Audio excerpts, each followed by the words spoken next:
Okay, so let me discuss with you the welcome kit that we created para to sa mga newly coded advisors. So the plan is we should be meeting the newly coded advisors, lahat itong mga to, para ma-discuss sa kanila yung mga expectations. Magkaroon ulit ng clarity kasi even napanood na siguro nila yung videos sa YouTube, yung 3 videos wherein the 3rd video dinidiscuss yung standards and expectation natin as a team. Dapat pinapapanood nyo yon before pa pumasok. Maganda ma-remind din sila. So, at ma-feel din nila na yun may welcoming din, di ba? So, pwede rin itong maging trigger na before i-post to welcome the advisor, dapat nagawa nyo na to tapos mag-take tayo ng picture. So, after this welcome letter, you discussing the welcome letter, pwede kayo mag-take ng picture ng advisor mo. No, so di-discuss mo, kunyari si Nap. No, Nap, welcome, congratulations and welcome to Starbright Financial Advisors. Pwede mo itong basahin sa kanya. We are excited to develop you as you are develop you as a highly productive AIA Philippines financial advisor. Let's make your journey. O pwede mo Tagalogin and Taglish, etc. No? So our plan is to make your journey towards financial freedom an amazing one through this business. No, ito yung Starbright mission, vision, and core values niya. Our mission is we are a team of highly productive AIA Philippines financial advisors committed to help Filipinos achieve their financial goals for the glory of God. So, dapat ito nasa puso mo. So, kinakabisado natin ito bilang Starbright and we discuss this sa we will discuss this to you unti-unti para mas maglumalim pa yung understanding mo dito. So may 3 key areas to. Yung highly productive, so talagang dito gusto natin na to-produce ang bawat Starbright kasi yun naman ang reason bakit ka pumasok dito para kumita ka din naman. At you need money to also help other people. Diba? Also, again, committed to help Filipinos achieve their financial goals. Ang trabaho natin dito is really to help other people. So yes, kikita tayo ng commission, pero this job is really helping other people. So we are committed. When we are presenting to other people and closing the sale, always remember that we are helping them. And then at the end of the day, we do this for God's greater glory. Now, when you know that you're doing something for God, you can never go wrong. No? So hindi ka mahihiya to set appointments, to close the sale, if you know that you are helping these people for His glory. Our vision, 100 mission-driven millionaires. Gusto natin magkaroon ng at least 100 na kumikita ng 1 million pesos minimum per year dito sa business na to. If you're already earning 1 million or more sa sarili mong business, sa iba mong trabaho, maganda yon. Pero dito, gusto rin namin kumita ka separately ng 1 million. And I'm sure you also want that. Right? So, ang core values natin is love for God. Our work is our prayer, as I mentioned earlier. Ang mission natin is to serve God's people for His glory. We always believe that when we are doing this work, we're helping other people. So it's a form of service, actually. Integrity, of course, we do the right thing. We take care of our reputation. So hindi natin itatakbo yung pera, we will not misrepresent and overpromise na hindi naman natin kayang tuparin, especially sa mga VUL plans natin. So we have to present our products really well. Third is passion. Lagi nyo marinig yan dito, mission before commission. So we are here to really educate our clients. Kahit minsan na-reject, challenging, because of our passion and commitment to help other people, we will continue to do that. Also commitment. Walang iwanan dito. Yun ang goal natin. We're looking for advisors na hindi yung kikita lang, pag nahirapan na, magre-resign na, hindi gano'n. We want people na the reason why you're closing the sale, kung ang goal niya is hanggang mag-college yung anak niya, hanggang mag-retire siya, your commitment is hanggang mag-retire din siya. Nandun ka. And lastly, productivity. We want you to be consistent monthly producer. Ang magandang expectation dito will be the 10 presentations every week. And then make sure na meron kang nasa-save na life every month. So consistent monthly producer. Pag wala kang natulungan in a month, paano mo masatawag yung sarili mo as a financial advisor, di ba? Parang walang nakinig ng financial advice mo. And again, iba yung nagtuturo ka lang, nag-educate ka lang, hindi sila bumibili. But part of our job is to make them buy because we want to make sure that they take action dun sa mga sinasabi natin. Hindi naman yung pwedeng na parang nag-seminar ka lang. When you follow this formula, you'll really be successful here. And then also, we will discuss the standard of excellence at Starbright. We recite this every agency meeting. So you can read this with your advisor.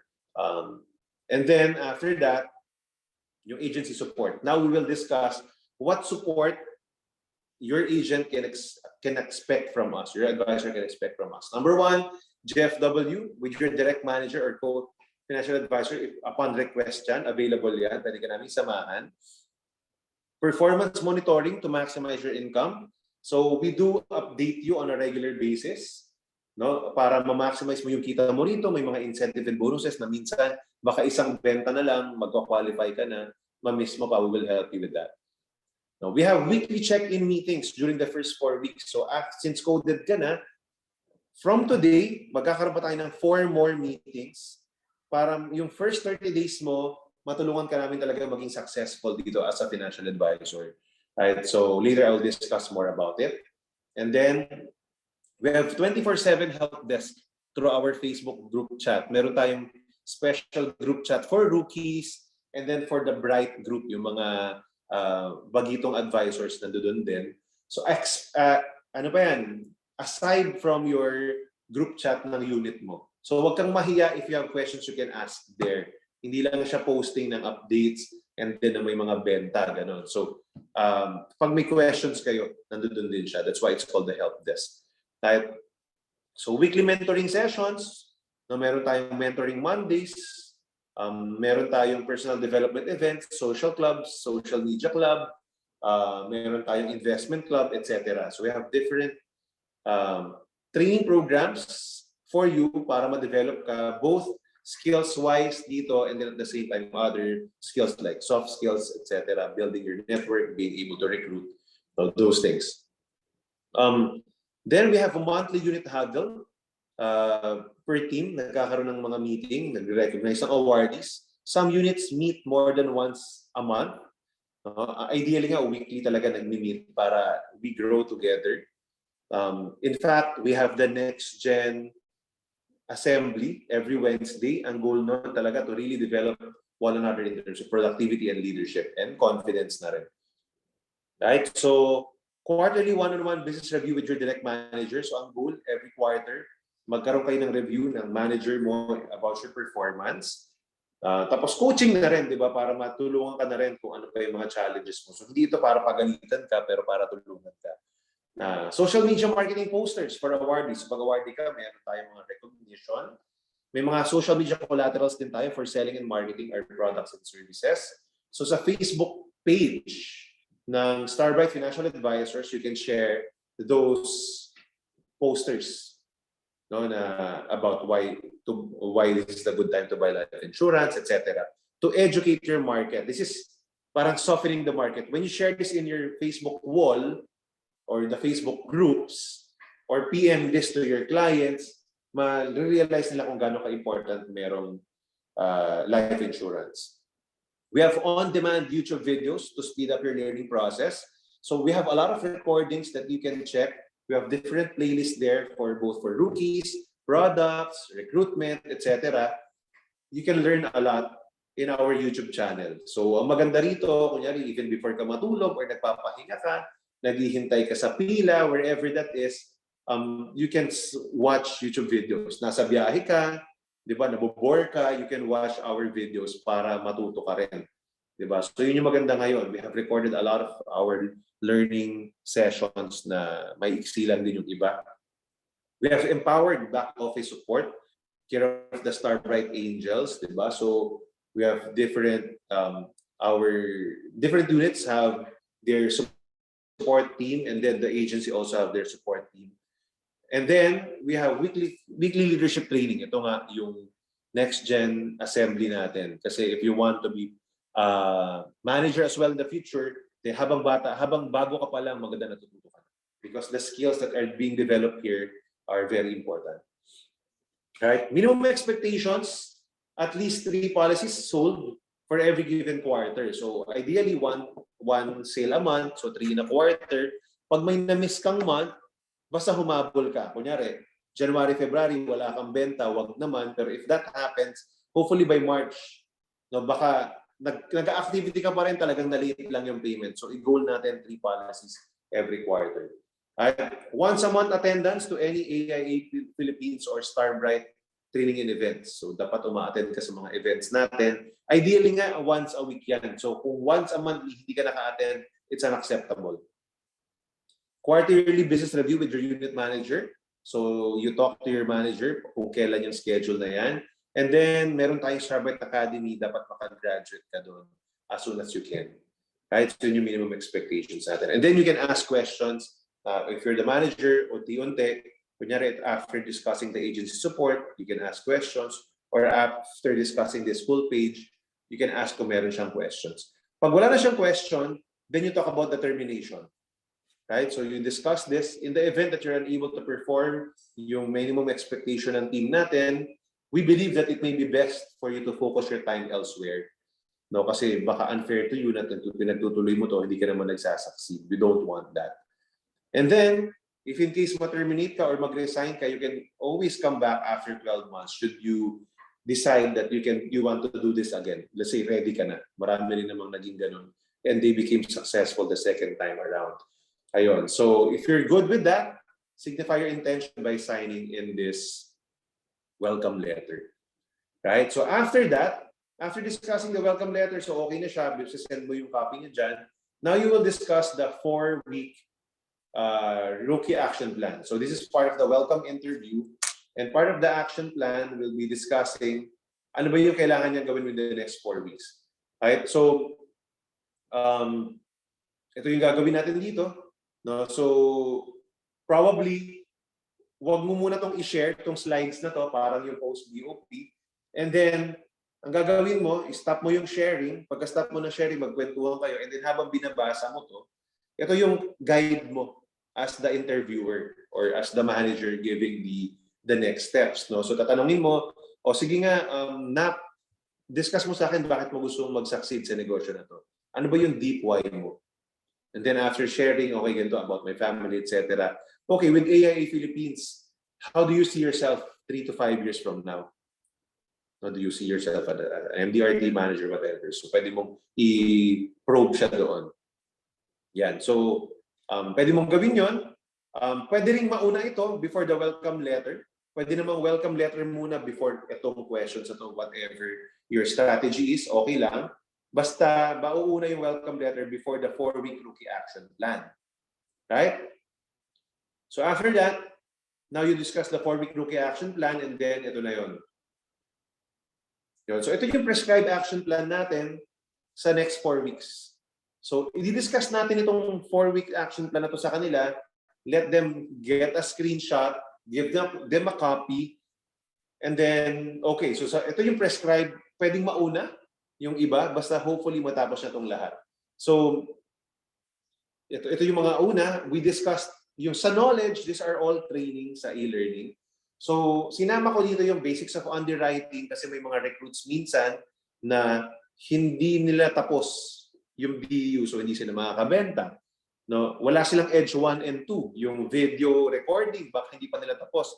So, you have to check. You have to ask kung tapos na nila. Kung hindi pa, tapusin nila kaagad.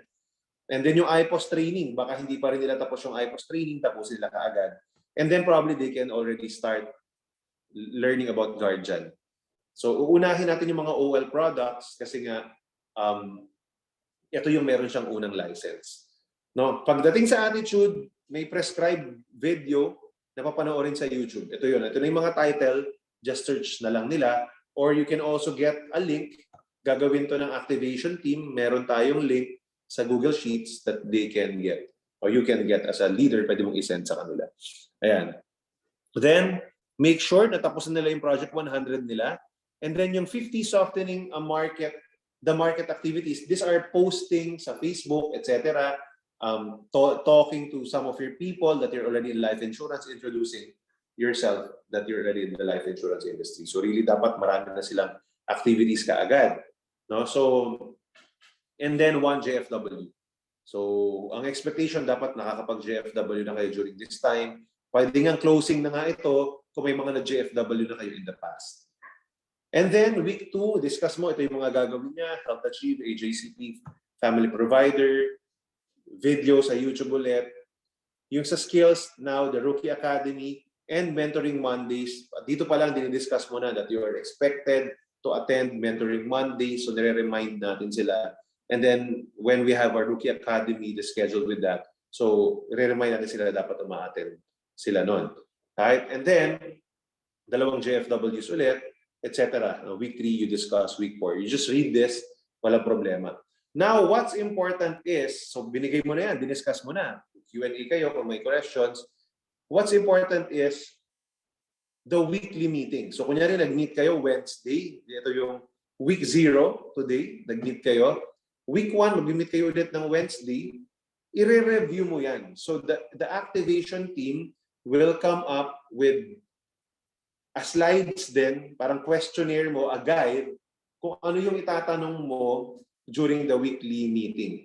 Kasi i-check mo siya, okay, may wins kayo, kamustahan muna kayo, ganyan, para hindi naman niya ma-feel na trabaho ka agad, gano'n. So by the way, dito rin sa week 0, no, we did this in our new recruits, ginawa na namin yun, nag-wins kami quick, no, just one major win, no, gano'n. So, and then after that, saka kami nag-discuss, no. So you can also do that. Nilalabas ni activation team yung guide, no? Talagang step by step. Clearing, wins, and then agenda, ito.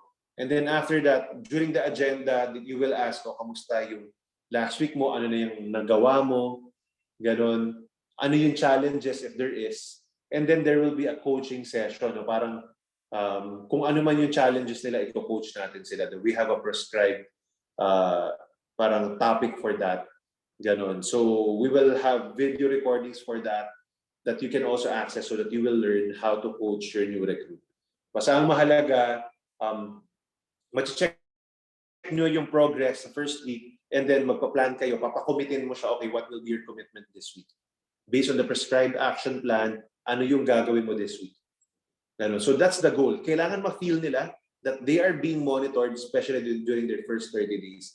When that happens, mas mabibuild na yung pagiging on their toes nila kasi alam nila, chine-check sila ng leader nila. No? So you can continue to do this on a weekly basis, kahit call lang or preferably Zoom, mas maganda rin. Basta the first 5 weeks, no? Week 0 and then week 1 to week 4, it should be Zoom, no? Para nakikita kayo. If there's a recruiter, kunyari ako, no? Let's say si Nap, nag-recruit siya, tapos meron siyang recruit, dapat si recruiter kasama rin during the weekly action plan para itong recruiter na to, natitrain na rin siya so that when he or she becomes a unit manager or an AUM, he or she can also do this alone. Diba? So habang maaga, i-train na natin yung mga recruiters natin so that when they become managers, they will be able to also conduct this. Yun yung goal natin. Tapos, sa dulo, you take a picture. It's also a proof and a commitment to both of you that you're doing this.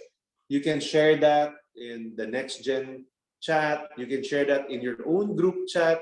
No, yung group chat yung tatlo kasi 'di ba, meron kayo yung group chat supposedly na ginagawa. So those are the things that we will do here, and if you have questions, just let me know.